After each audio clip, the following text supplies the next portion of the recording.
Should you take supplements after a stroke? Hi, I'm Elise. I hold a clinical doctorate in occupational therapy, and I'm also a certified stroke rehab specialist. Today, I'll cut through all the noise and confusion to cover whether supplements are actually helpful after a stroke. Before we jump in, please make sure to support the channel. Like this video, subscribe, become a channel member by clicking the join button, or leave us a super thanks by clicking in the YouTube bar below.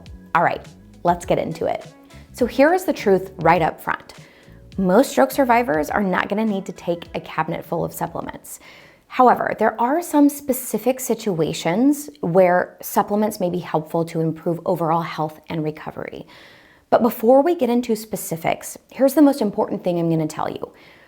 Always talk with your doctor before starting any new medication, including supplements. Your body's needs after a stroke are unique.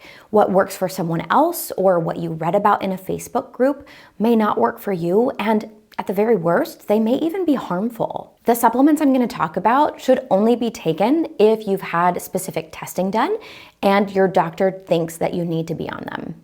So with that said, the first supplement is vitamin D. A 2019 study published in the Stroke Journal found that low vitamin D levels don't necessarily cause strokes, but that a stroke can cause low levels of vitamin D. And vitamin D is mostly known for helping the body to absorb calcium, so it is important for bone health. Why does this matter? Low vitamin D levels are linked to decreased muscle strength, poor balance, reduced physical performance, and increasing fall risk. Now, the study did suggest that people who have strokes, quote, may have limited vitamin D production because of reduced exposure to sunlight and diet quality, among other factors.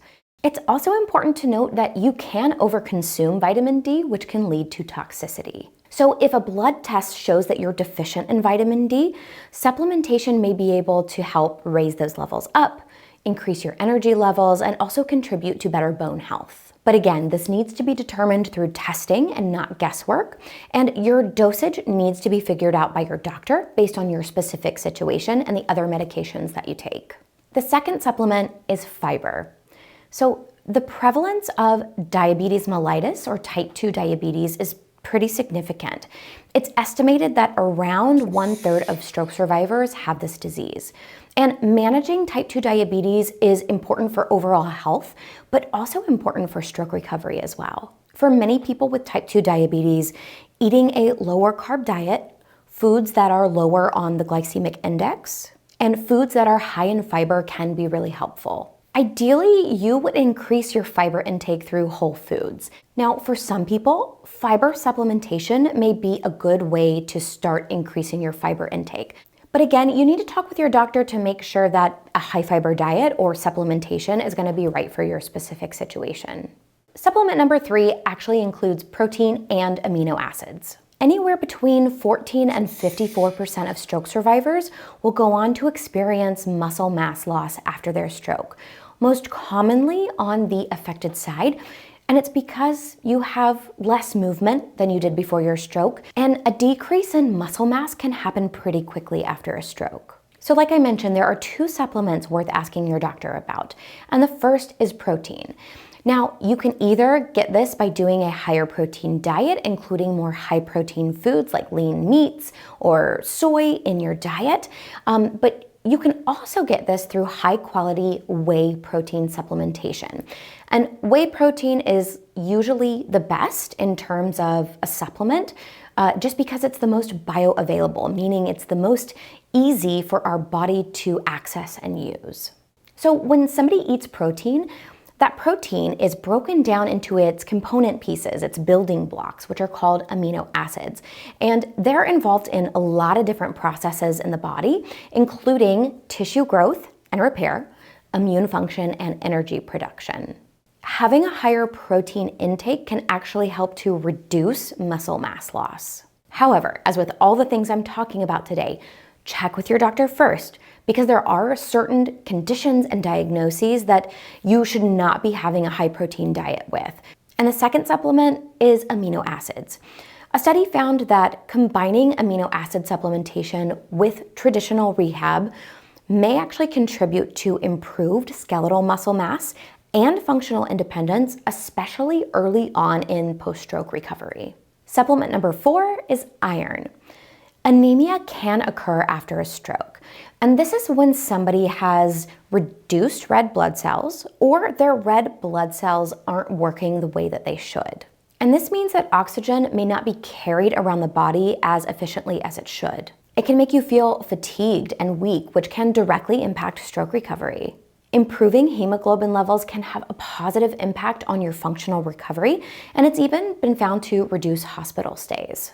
But the only way that you'll know if you have anemia is through a blood test that your doctor has to order. If you're found to be anemic, your doctor may prescribe iron supplementation either by pill or by IV. However, taking too much iron can also cause side effects, which is one of the reasons why this requires medical supervision.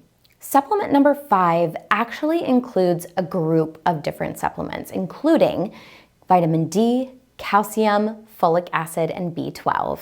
Stroke survivors face a higher risk of bone loss and osteoporosis, especially on their affected side.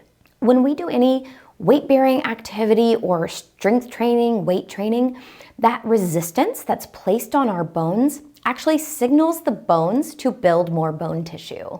And when you have limited movement and strength, this also limits your ability to place that necessary stress on your bones to keep them strong. And the only way to know if you have bone loss is through diagnostic imaging, typically using what's called a DEXA scan. If a scan reveals that you do have bone density issues, your healthcare team might recommend some supplementation or even prescription medications. And like I've mentioned, some of the supplements they may recommend would be vitamin D, calcium, folic acid, and B12. But keep in mind, these aren't supplements you should go out and buy and start taking just because you've had a stroke. You need to have your bone density tested first, and then you need professional guidance from your doctor to determine if one of those might be right for you and to ensure that they're not going to interact with other medications that you're on. Research does not support most general brain health supplements that promise miracle cures and healing, and things marketed as antioxidant blends. At best, you're likely just wasting your money, and at worst, you're potentially creating harmful interactions with medications and may experience some really bad side effects. While supplements might play a supporting role for some stroke survivors, they're never going to be the star of the show, and they always require a doctor's supervision. If you found this video helpful, you may also like this one where I cover how to spot scams aimed at stroke survivors. Hint, most of them are supplements. And of course, a huge thank you to all of the donors who make this nonprofit possible, with a special thank you to Heather G, Ryan D, Modus Nova, and Joseph M in our Empower tier on Patreon. Thank you all so much for watching. I'll see you next time.